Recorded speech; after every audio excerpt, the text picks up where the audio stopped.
एक समझौता जो शांति लाने वाला था, अब खुद सवालों के घेरे में।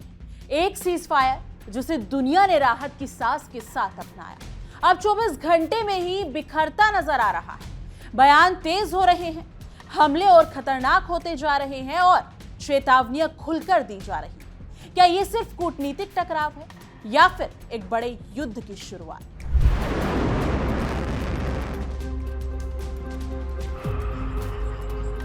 नमस्कार दोस्तों, आप देख रहे हैं इंडिया डेली का डिजिटल प्लेटफॉर्म और मैं हूं आपके साथ तानिया।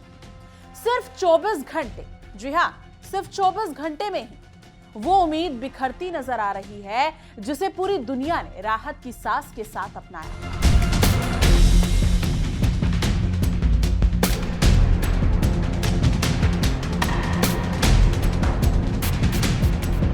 मिडिल ईस्ट में 40 दिनों तक चली भीषण जंग के बाद जब सीज फायर का ऐलान हुआ तो लगा था कि अब गोलियों की गूंज थमेगी, आसमान से बरसाती आग रुकेगी और लोग फिर से सामान्य जिंदगी की तरफ लौट पाएंगे।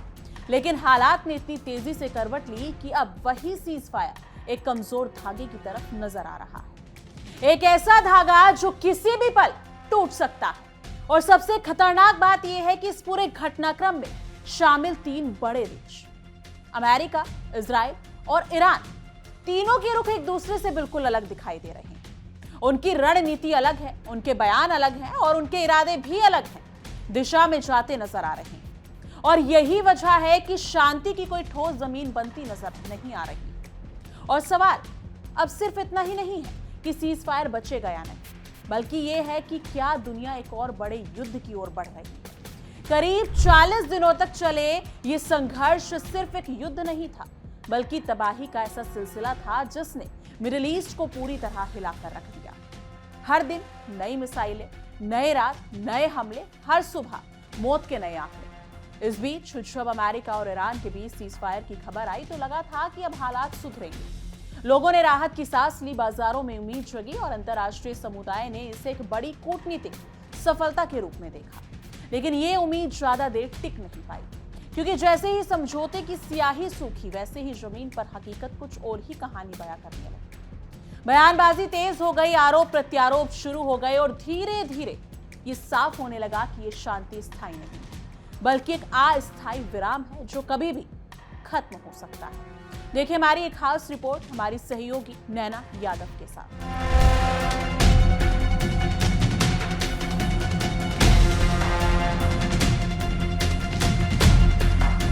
सोशल मीडिया का हर प्लेटफॉर्म हो या फिर गली हो, चौक चौराहे हो, हर जगह पर एक ही बात है, सीज फायर। अब मिडिल ईस्ट की जंग में सीज फायर की खबरों के साथ साथ बुधवार की सुबह की शुरुआत हुई।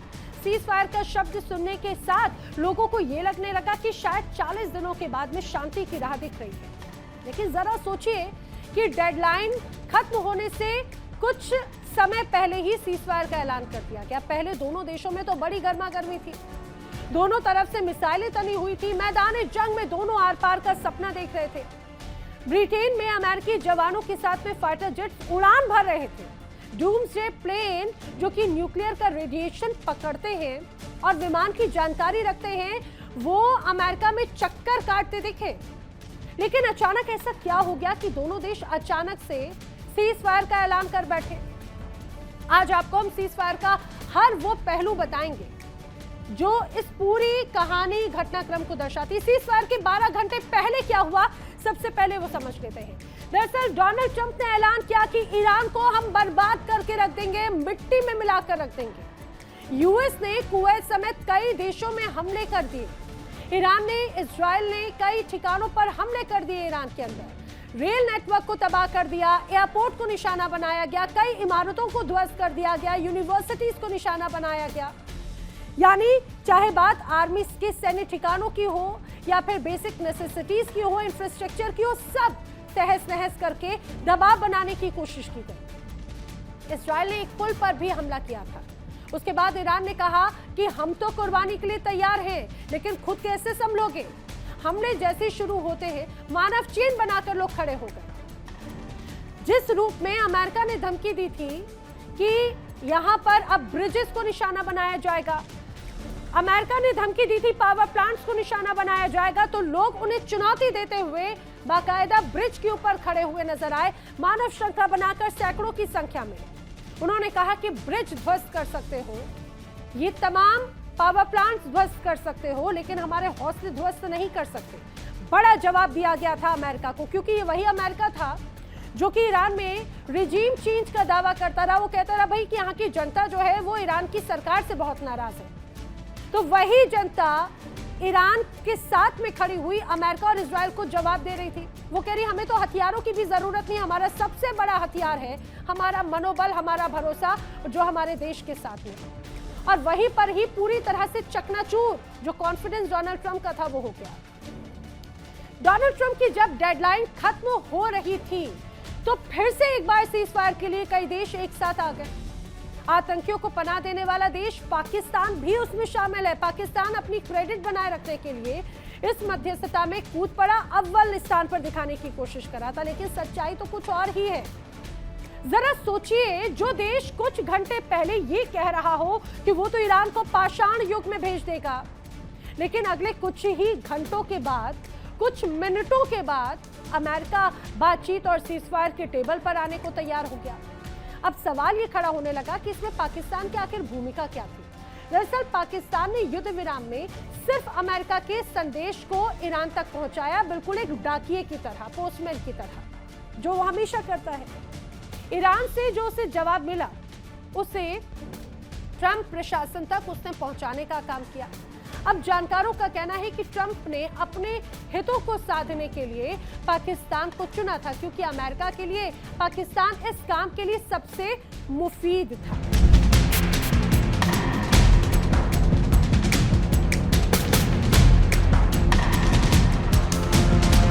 इस पूरे संकट का सबसे बड़ा मोड़ तब आया जब अमेरिका ने ईरान के शांति प्रस्ताव को सिरे से खारिज कर दिया। सिर्फ खारिज ही नहीं किया, बल्कि जिस भाषा का इस्तेमाल किया गया उसने पूरी दुनिया को चौंका दिया। अमेरिकी प्रशासन ने साफ कहा कि ईरान के 10 सूत्रीय प्रस्ताव को कूड़े के डब्बे में डाल दिया गया है। अब कूटनीति में इस तरह की भाषा का इस्तेमाल बहुत बड़ा संकेत होता है। ये सिर्फ असहमति नहीं है, बल्कि एक तरह का सख्त संदेश है कि अमेरिका किसी भी तरह का समझौता करने के मूड में नहीं। और इससे भी ज्यादा अहम बात यह है कि अमेरिका ने इजराइल के रुख का खुलकर समर्थन किया है। खासकर लेबनान के मुद्दे पर अमेरिका का कहना है कि लेबनान पर भी हो रहे हमले इस सीजफायर का हिस्सा नहीं है, यानी वो इस मुद्दे को पूरी तरह अलग मान रहा है। यही से कहानी एक खतरनाक मोड़ लेती है। इजराइल ने सीजफायर में एक बड़ी तकनीकी खामी का हवाला देते हुए साफ कर दिया है कि वो लेबनान में अपने सैन्य ऑपरेशन जारी रखेगा। उसका कहना है कि इस समझौते में लेबनान का कोई जिक्र ही नहीं, यानी वहां पर कार्रवाई करना इस समझौते का उल्लंघन नहीं माना जाएगा। और इसी आधार पर इजराइल ने अपने हमले और तेज कर दिए। आज लेबनान में जो कुछ हुआ उसने इस पूरे सीजफायर की विश्वसनीयता पर सवाल खड़े कर दिए हैं। रिपोर्ट्स के मुताबिक 100 से ज्यादा लोगों की मौत हो चुकी है, हर तरफ तबाही का मंजर है, और ये सब उस वक्त हो रहा है जब कागजों पर शांति का दावा किया जा रहा है। यही विरोधाभास इस पूरे संकट को और ज्यादा गंभीर बना रहा है। इजराइल के इन आरोपों और इन हमलों पर ईरान की प्रतिक्रिया भी उतनी ही कड़ी आई है। ईरान ने साफ शब्दों में चेतावनी दी है कि अगर लेबनान पर हमले हो रहे हैं या फिर जारी रहे तो ये सीज फायर तुरंत खत्म माना जाएगा। ईरान ने यह भी कहा कि वो अपने सहयोगियों और समर्थित गठों को साथ मिलकर इसका जवाब देगा। और फिर वो बयान आया जिसने पूरी दुनिया की चिंता बढ़ा दी। गेंद अब आपके पाले में। ये एक ऐसा सीधा संदेश है अमेरिका और इजराइल के लिए कि अब फैसला उनके हाथ में है। अगर उन्होंने हमले नहीं रोके तो जवाबी कार्रवाई तय है, और वो जवाब कितना बड़ा और कितना खतरनाक होगा इसका अंदाजा लगाना भी मुश्किल नहीं। अब सवाल ये है कि अगर ये सीज फायर टूटता है तो इसके परिणाम क्या होंगे? क्या ये संघर्ष यहीं तक सीमित रहेगा या फिर इसका दायरा और बढ़ेगा? विशेषज्ञों का मानना है कि अगर हालात ऐसे ही बने रहे तो लेबनान का हिजबुल्लाह पूरी तरह ताकत के साथ इस युद्ध में शामिल हो सकता है। अगर ऐसा होता है तो ये सिर्फ दो देशों के बीच की लड़ाई नहीं रहेगी, बल्कि एक बड़े क्षेत्रीय युद्ध का रूप ले लेगी, जिसमें कई देश और संगठन शामिल हो सकते हैं। और सबसे बड़ा खतरा जो है ये है कि ईरान खुद सीधे तौर पर इस युद्ध में उतर सकता है। जो अब तक पर्दे के पीछे से काम कर रहा था वो खुलकर सामने आ सकता है। देखिए हमारी एक खास रिपोर्ट हमारी सहयोगी नैना यादव के साथ।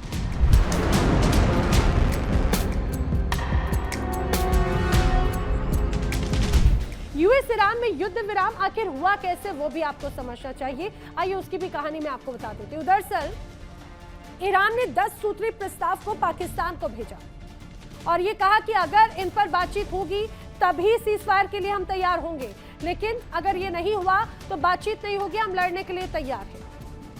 अब ये समझिए, प्रस्ताव देकर डोनाल्ड ट्रंप के जो दूत है स्टीव विटकॉफ, वो तो बड़े नाराज हो गए, वो गुस्सा हो गए। यूएस मध्यस्थ ट्रंप के डेडलाइन को आगे बढ़ाना चाहते थे, ये कहा जा रहा है। अब दूसरी तरफ इसके बाद में उपराष्ट्रपति जेडी वेंस ने बाकायदा चीन से बात की। चीन से बात करने के बाद में उम्मीद जागी और चीन ने ईरान से संपर्क किया, नरमी बरतने की सलाह दी। इसमें चीन का बड़ा रोल था जिसने ईरान से बातचीत की। इसके बाद में 10 सूत्रीय प्रस्ताव में थोड़ा बदलाव किया गया, ये भी देखने को मिला। बदलाव में यह तय हुआ कि यूएस ईरान पर कोई हमला नहीं करेगा और इसके बाद में ईरान हॉर्मुज स्ट्रेट को कुछ शर्तों के साथ में खोलेगा। समझिए, सशर्त हॉर्मुज स्ट्रेट खोला गया है, अमेरिका के दबाव में नहीं। इस पर बात बनने के बाद ही पाकिस्तान को ईरान से बाकायदा एक संदेश आया। पाकिस्तान ने ईरान के संदेश को डोनाल्ड ट्रंप के पास में पहुंचा दिया। ईरानी प्रस्ताव, ट्रंप ने इस प्रस्ताव को मंजूर किया और ट्रंप के मंजूरी मिलते ही ईरानी सुप्रीम लीडर ने भी एक तरह से उसे मंजूरी दे दी।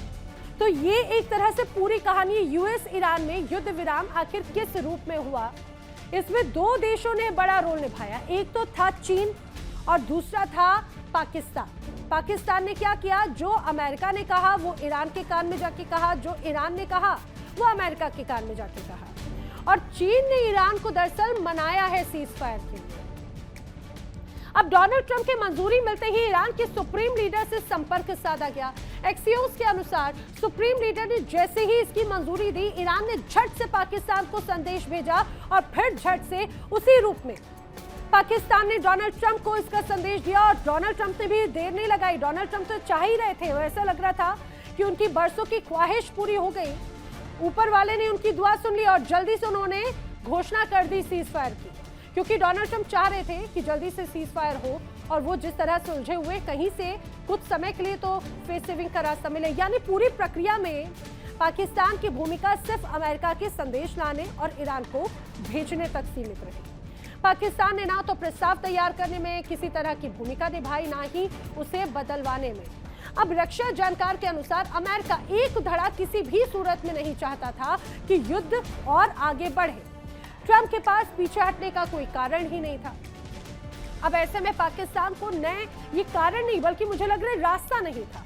ऐसे में पाकिस्तान को नए सिरे से मैसेज भेजा गया, वो भी तब जब पाकिस्तान ने सऊदी के साथ में खड़े होने की घोषणा की थी। ट्रंप प्रशासन ने ईरान में अपने हितों को साधने के लिए पाकिस्तान का एक तरह से इस्तेमाल किया है। 40 दिनों का महायुद्ध, जिसे रोकने के लिए काफी मशक्कत की गई थी, लेकिन कहा यह जा रहा है कि ये इतना आसान भी नहीं था। अमेरिकी ट्रंप व्हाइट हाउस के ईस्टर उत्सव में जब लोगों को संबोधित कर रहे थे, तभी अमेरिका को ईरान की ओर से पहला पॉजिटिव मैसेज मिल गया था। मुश्तबा खामनेई के वार्ताकारों ने डील को लेकर आगे बढ़ने की बात कही। अब एक्सियोस की एक रिपोर्ट कहती है कि ये जो खबर है, इजरायली अधिकारी, क्षेत्रीय सूत्र और एक तीसरे जानकार ने अलग अलग तरीके से दी। ट्रंप उधर पूर्ण विनाश की धमकी दे रहे थे, लेकिन पर्दे के पीछे तो कूटनीतिक हलचलें तेज थी। हालांकि कोई नहीं जानता था कि आखिर आगे होने क्या वाला है। अब आप ये भी समझ लीजिए कि इस पूरे सीजफायर में मध्यस्थों की भूमिका आखिर क्या थी, किसकी क्या भूमिका थी। अब 3 देशों का नाम शुरुआत में आ रहा था, जिसमें है पाकिस्तान, मिस्र, तुर्की। ये सभी अमेरिका को मनाने में जुटे हुए थे। वो कह रहे थे कि भाई ईरान पर हमले करोगे तो हमारे लिए मुसीबत का सबब बन जाएगा। पाकिस्तान कह रहा था हम वैसे ही गरीबी में जी रहे हैं, पूरी तरह से डूबे हुए हैं, अर्थव्यवस्था और चरमरा गई, खुद की भी तो पाकिस्तान की मदद भी नहीं हो पाएगी। अमेरिकी दूत और अरागची नए ड्राफ्ट बना रहे थे। मिस्र और तुर्की के विदेश मंत्री गैप बांटने में लगे हुए थे कि कैसे भी करके ये जो खाई है वो कम हो जाए। अब देर रात 2 हफ्ते के सीजफायर प्रस्ताव को जैसे तैसे तैयार किया गया। पहला जो प्रस्ताव था वो ईरान ने कहा कि भाई ये तो सिर्फ एक तरफा है, अमेरिका के पक्ष का है, उसको रिजेक्ट कर दिया गया। तो उसके बाद में जो दूसरा प्रस्ताव था उसे अपडेट किया गया। अपडेटेड प्रस्ताव पर ही एक तरह से अमेरिका ने मंजूरी दी।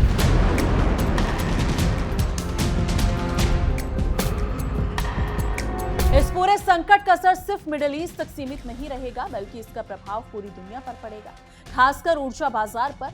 हॉर्मुज स्ट्रेट, जो दुनिया के सबसे अहम तेल मार्गों में से एक है, वो इस संघर्ष का केंद्र बन सकता है। अगर वहां से तेल की सप्लाई बाधित होती है तो इसका सीधा असर पेट्रोल और डीजल की कीमतों पर पड़ेगा, और इसका मतलब है कि पूरी दुनिया में महंगाई बढ़ेगी।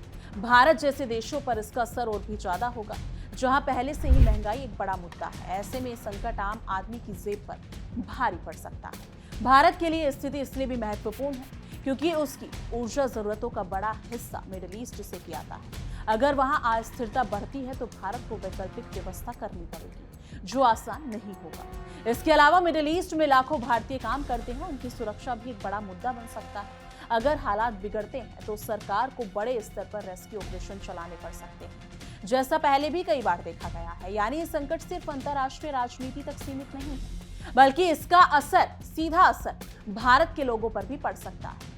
इस पूरे घटनाक्रम ने एक बार फिर ये साबित कर दिया है कि कूटनीति और जमीनी हकीकत के बीच कितना बड़ा अंतर हो सकता है। कागजों पर समझौते करना आसान होता है, लेकिन उन्हें जमीन पर लागू करना सबसे बड़ी चुनौती होती है, और इस बार भी यही हुआ है। सीज फायर का ऐलान तो कर दिया गया है, लेकिन उसके दायरे और उसकी शर्तों को लेकर स्पष्टता नहीं थी, और उसी अस्पष्टता ने आज इस पूरे समझौते को कमजोर कर दिया है। अगर शुरुआत में ही हर पहलू को साफ कर दिया जाता तो शायद आज ये स्थिति नहीं बनती। अब दुनिया एक ऐसे मोड़ पर खड़ी है जहां हर फैसला बेहद अहम है। हर तरफ शांति की उम्मीद है तो दूसरी तरफ युद्ध का खतरा। अमेरिका, इजराइल और ईरान तीनों के सामने ये चुनौती है कि वो अपने रुख में नरमी दिखाएं, लेकिन फिलहाल जो हालात नजर आ रहे हैं उसमें ऐसा होता नहीं दिख रहा है। हर देश अपने हितों को प्राथमिकता दे रहा है, और यही टकराव इस संकट को ज्यादा बढ़ा रहा है। अगर हालात ऐसे ही बने रहे तो ये संघर्ष धीरे धीरे एक बड़े वैश्विक संकट में बदल सकता है, क्योंकि मिडिल ईस्ट सिर्फ एक क्षेत्र नहीं, बल्कि पूरी दुनिया की ऊर्जा और रणनीतिक संतुलन का केंद्र है। यहाँ होने वाली हर हलचल का असर पूरी दुनिया पर पड़ता है, और अगर यहाँ युद्ध भड़कता है तो इसका असर सिर्फ सीमाओं तक सीमित नहीं रहेगा, बल्कि वैश्विक स्तर पर महसूस किया जाएगा। विशेषज्ञों का मानना है कि आने वाले कुछ दिन बेहद अहम होंगे, क्योंकि यही तय करेंगे कि ये सीज फायर बच पाएगा या नहीं। अगर अमेरिका और इजराइल अपने हमले रोकते हैं तो शायद हालात संभल सकते हैं, लेकिन अगर ऐसा नहीं हुआ तो ईरान और उसके सहयोगियों की तरफ से जवाबी कार्रवाई तय है, और वो कार्रवाई इस पूरे क्षेत्र को एक नई आग में झोंक सकती है। यानी कि इस पूरे घटनाक्रम में एक और अहम पहलू है विश्वास की कमी। किसी भी समझौते की सफलता इस बात पर निर्भर करती है कि उसमें शामिल पक्ष एक दूसरे पर कितने भरोसे करते हैं, लेकिन यहाँ हालात बिल्कुल उलट है। अमेरिका, इजराइल और ईरान तीनों के बीच अविश्वास की खाई इतनी गहरी हो चुकी है कि कोई भी समझौता टिक नहीं पा रहा है, और यही इस पूरे संकट की सबसे बड़ी वजह है। अब सवाल यह है कि कूटनीति के संकट को टाल पाएगी क्या? आखिरी वक्त पर कोई ऐसा समाधान निकलेगा जो सभी पक्षों को स्वीकार हो, या फिर ये टकराव और ज्यादा बढ़ेगा? फिलहाल जो संकेत मिल रहे हैं वो ज्यादा सकारात्मक नहीं है, लेकिन अंतर्राष्ट्रीय समुदाय अब भी कोशिश में जुटा ताकि किसी तरह इस आग को फैलने से रोका जा सके। फिलहाल मिडिल ईस्ट एक बार फिर बारूद के ढेर पर खड़ा है। हालात बेहद नाजुक हैं, और एक छोटी सी चिंगारी बड़े विस्फोट का कारण बन सकती है। पूरी दुनिया की नजरें अब इस पर टिकी है कि अगला कदम क्या होगा, क्योंकि वही तय करेगा कि सीज फायर इतिहास बन जाएगा या फिर एक और नए खतरनाक युद्ध की शुरुआत लेगा, या फिर शुरुआत होगी। इस मुद्दे को लेकर आपकी क्या कुछ राय है? आपको क्या लगता है कि आने वाले दिनों में क्या कुछ होने वाला है? अमेरिका, ईरान के बीच क्या इजराइल की जो एंट्री है, मतलब इजराइल अपनी अहम भूमिका निभाने वाले हैं, इजराइल भी कुछ बड़ा करने वाले हैं, या फिर ये सीज फायर यहीं पे रुक जाएगा, यहीं पर पूर्ण विराम लग जाएगा, या आने वाले दिनों में ईरान या अमेरिका आपस में फिर से कुछ करने वाले हैं? इस मुद्दे पर आपकी क्या कुछ राय है? कमेंट सेक्शन में अपनी राय जरूर साझा कीजिएगा। बाकी देश और दुनिया की तमाम बड़ी खबरों के लिए देखते रहिए इंडिया डेली और हमारा खास शो विश्व युद्ध। देखिए इंडिया डेली 24/7 अब आपके स्मार्ट टीवी पर। इंडिया डेली मौजूद है सभी डिजिटल प्लेटफॉर्म पर लाइव और लगातार। इंडिया डेली 24/7 हर दिन राष्ट्र को समर्पित।